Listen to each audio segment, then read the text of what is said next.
Welcome. Today we'll evaluate the indefinite integral of e to the x divided by e to the x plus 1. Let's solve this step by step. First, let's make a substitution to simplify this integral. Let's let u equal e to the x plus 1. If u equals e to the x plus 1, then du equals e to the x dx. Solving for dx, we get dx equals du divided by e to the x. Now we can express e to the x in terms of u.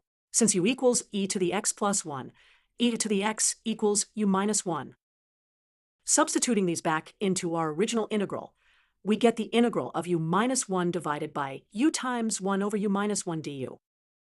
This simplifies to the integral of 1 over u du. The integral of 1 over u du is the natural logarithm of the absolute value of u plus c. Now we substitute back u equals e to the x plus 1 to get our final answer, the natural logarithm of the absolute value of e to the x plus 1 plus c. Let's verify this is correct by differentiating our answer.